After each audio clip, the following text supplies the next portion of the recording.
Hey everyone, Game Park here, and today what I thought I'd do is look at a new peripheral that I recently got, and that is the Hyperkin Halo Combat Evolved Cortana Duke Controller Limited Edition. So yeah, I recently purchased this from Hyperkin directly, and it is a Duke stylized controller that is compatible with the Xbox One and the Xbox Series consoles, as you can see right here, designed for Xbox Series X and S, Xbox One, and even Windows 10 PC. Yeah, I'm really happy to have gotten this controller recently. It has all these features right here.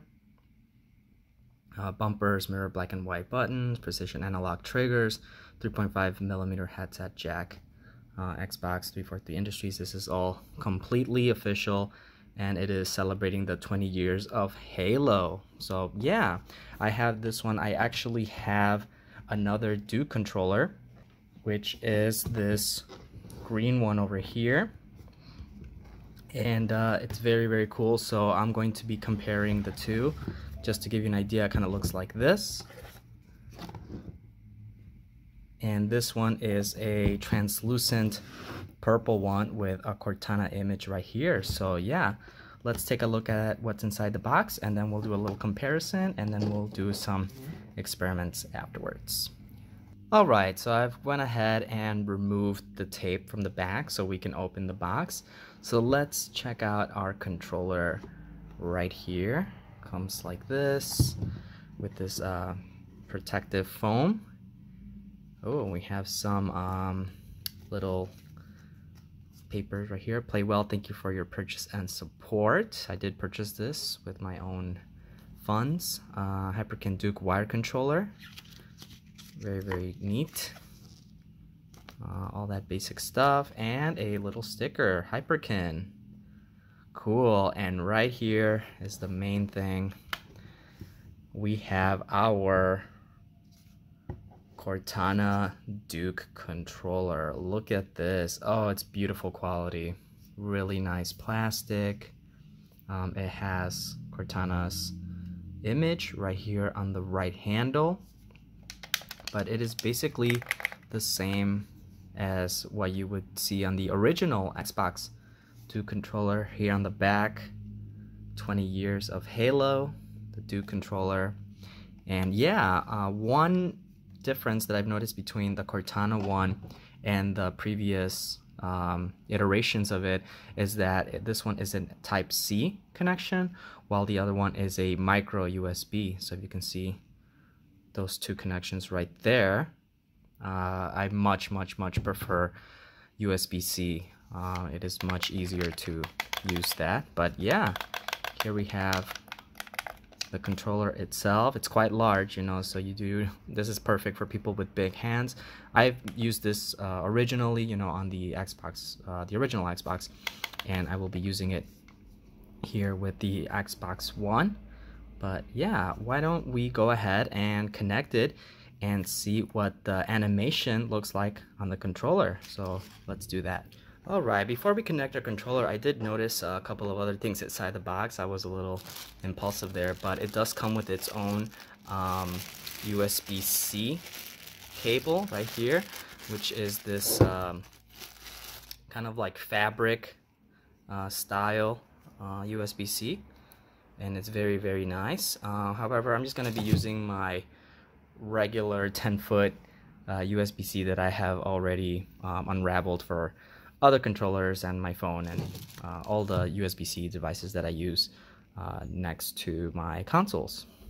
And in the inside it also says controller stand, so I believe if we remove this, we should be able to get some type of controller stand where you can display the controller a little nicer. So let me see what that looks like. So yeah, inside the box we have this little box, and I'm assuming it just has an acrylic type stand, which looks like the one diagrammed right here on the front.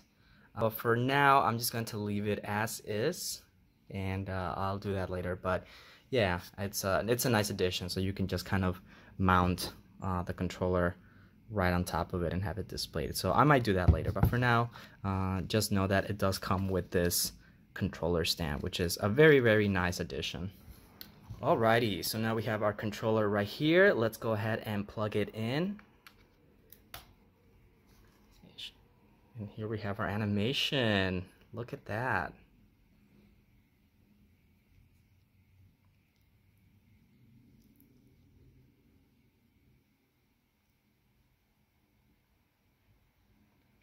Wow, that's amazing. So yeah, pressing the screen will actually, if you can see on the back, I have my Xbox One and a smaller TV connected to the system.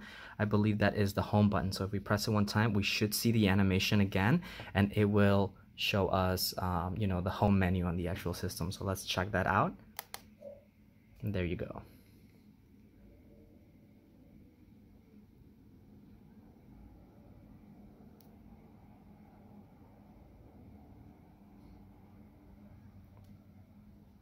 Yeah, that's really cool.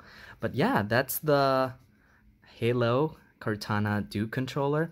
Just for fun, I did just very recently get a backwards compatible game for the Xbox One and Xbox Series X systems, and that is Otogi. This is the Japanese version special pack that comes with the original Otogi Myth of Demons and Otogi 2.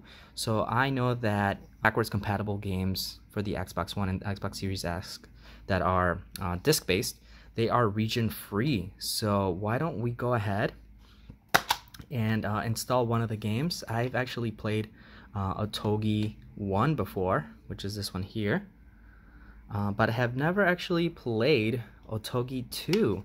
So how about we just have a little fun with our new Duke controller and install Otogi 2 right here, Japanese version, on our Xbox One. Let's check it out.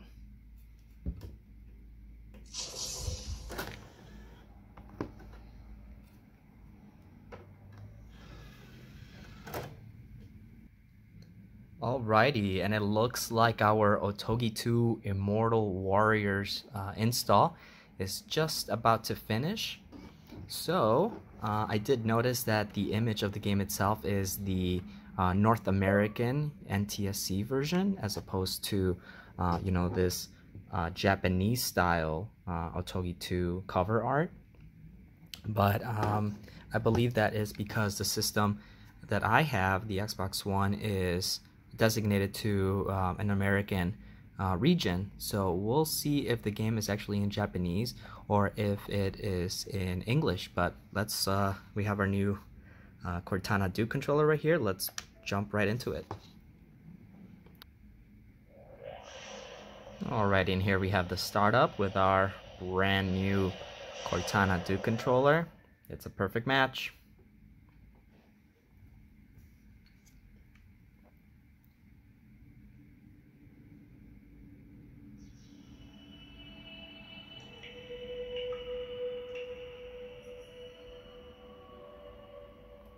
Alright, and here we have the title screen, and it looks like it's going to be actually in Japanese. So yeah, I believe that the cover art that we saw on the original menu, this one right here, Otogi 2, is merely designated because the system, as I said, is in NTSC American region, but the game itself is based off whatever the actual software is, which in this case is NTSCJ for Japan. But yeah, here we have our controller.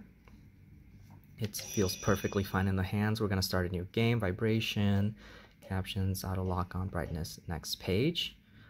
We have, as of right now, you know, it does have English in addition to Japanese, but let's see what the actual game is going to be like.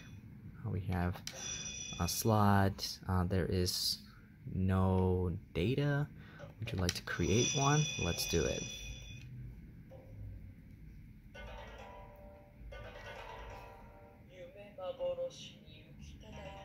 Alrighty, we're gonna go ahead and just skip the intro, all in Japanese. It does look like the game will be mostly, or entirely in Japanese, I should say.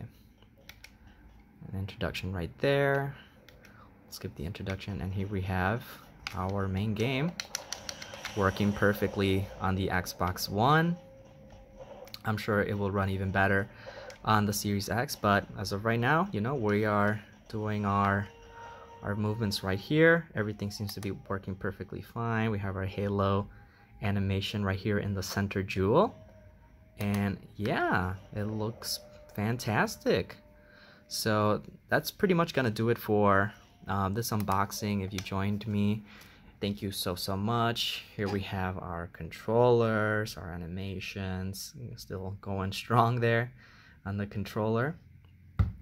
And yeah, that's gonna do it for this one. I want to wish everybody a happy new year. Thank you for coming back to the channel. Thank you for checking out all the very neat things that we have here with our controller. And thanks again, everybody, so much. And I will catch you all in the next one. Peace.